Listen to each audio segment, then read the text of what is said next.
welcome back as we continue to reflect on the book Into His Likeness by Dr. Ed Sheree. Do you consider Jesus Christ as your teacher? And do you consider yourself as his student? And what do you find in your faith journey to be things that you continue to struggle with?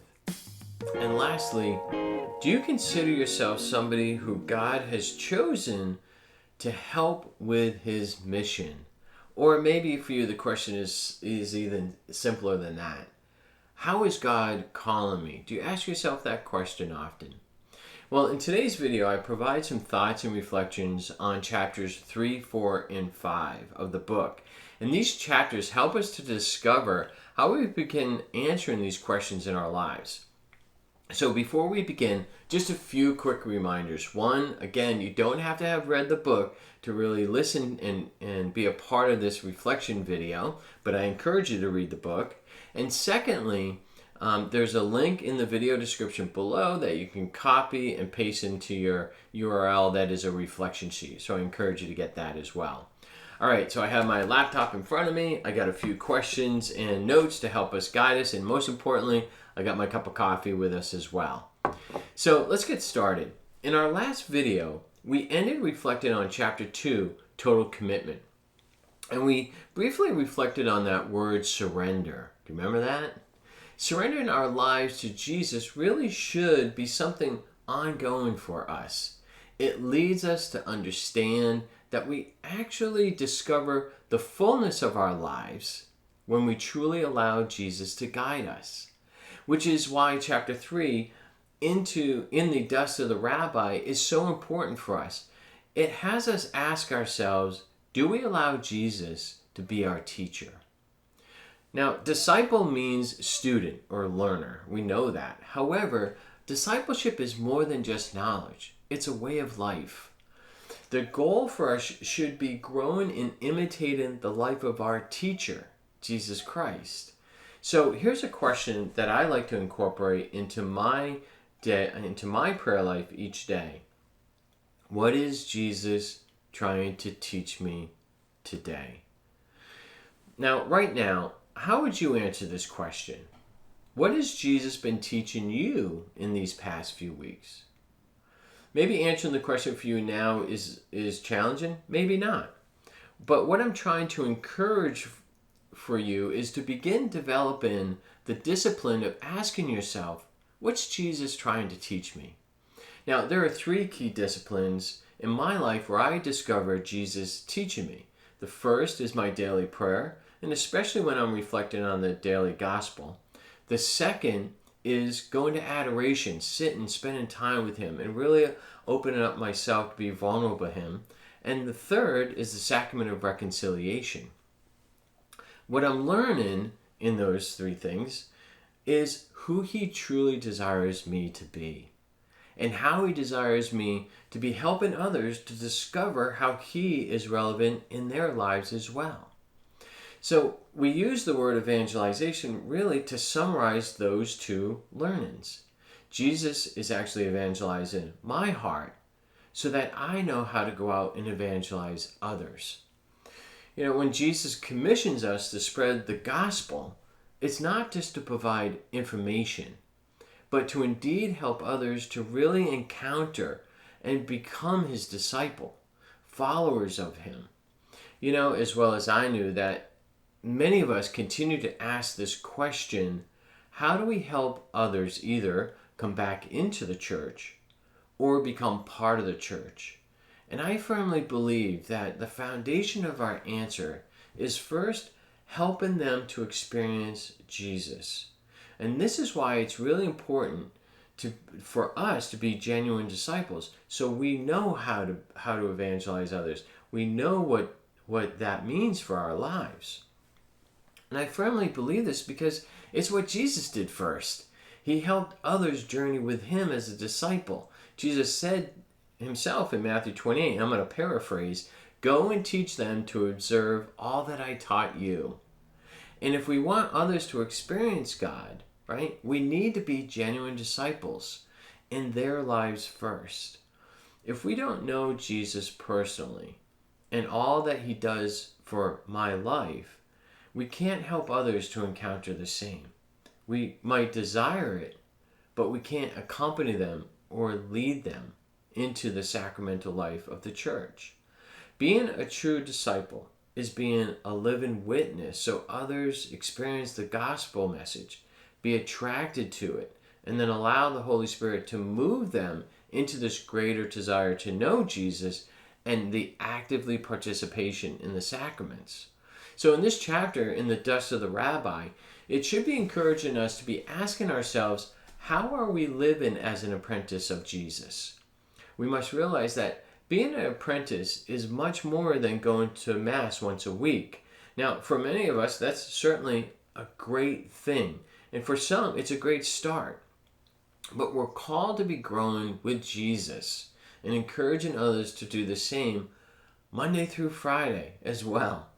And the author says this in the chapter: the Christian life is about imitating Jesus. And imitating Jesus, as you know, is a daily, lifelong process. Now, I'll admit, imitating Jesus and growing in his disciple is not always easy.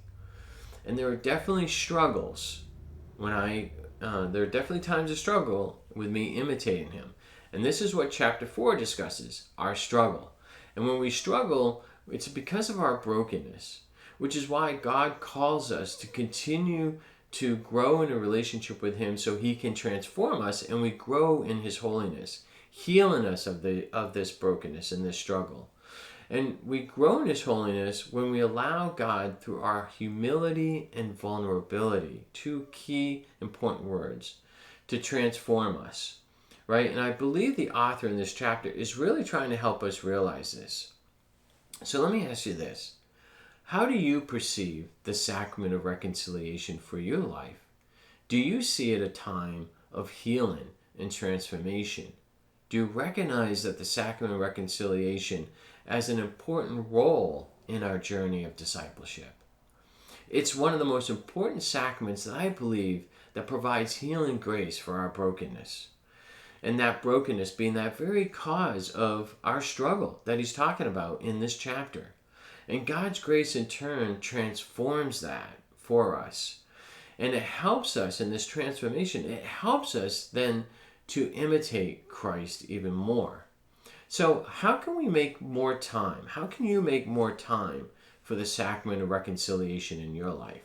Now, I'm not going to try to assume what are some of your own personal struggles when it comes to imitating Jesus, but this chapter certainly helps us to reflect on some of the common elements of our struggles, such as the way we're fearful, we hesitate, we hold back, we're not sure that we really want to change certain things in our lives.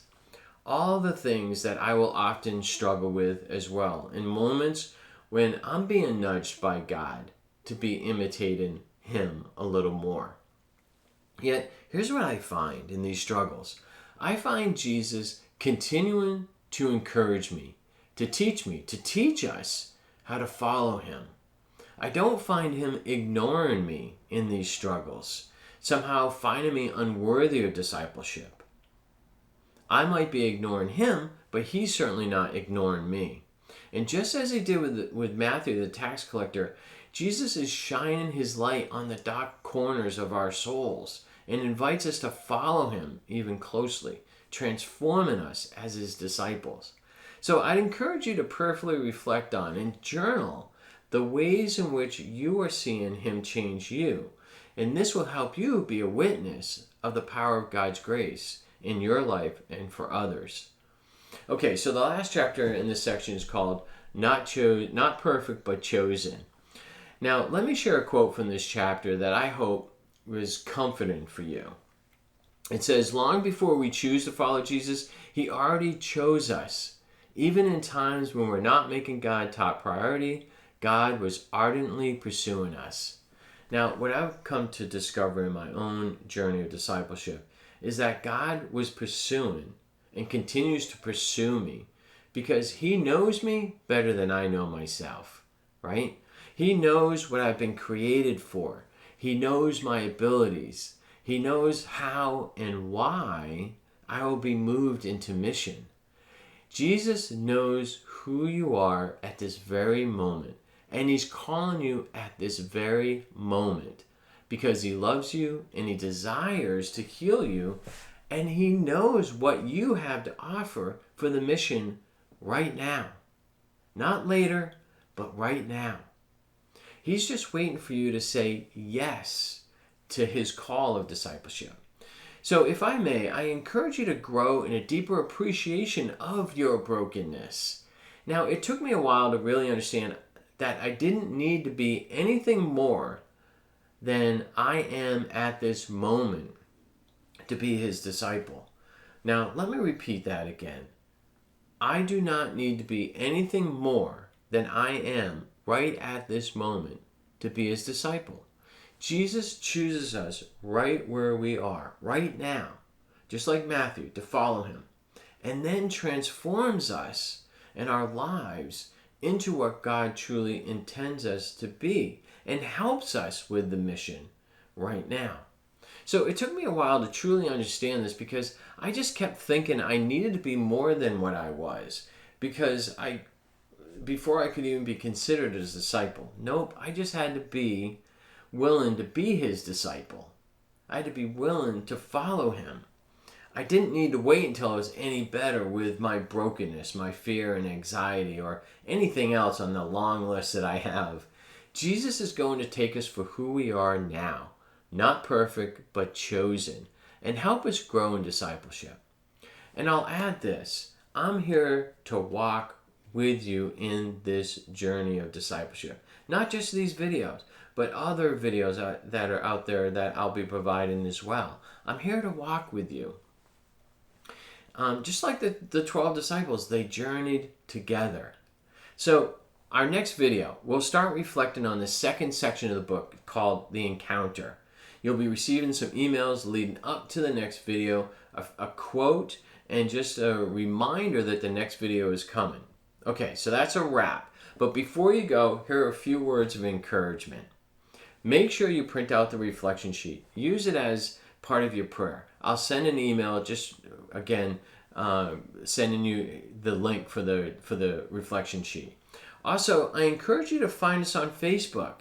Join Catholics Live in Discipleship. Now, it's still in its growth phase, but if we work at it together, we can help each other grow in discipleship as well as help others. And if you know anybody who might be encouraged to join you on this journey with these videos, you can use the link below, encourage a friend. You just copy it, paste it, send it to them. All right. I encourage you to continue to grow and pursue in your relationship with Jesus Christ. Have a great day. God bless.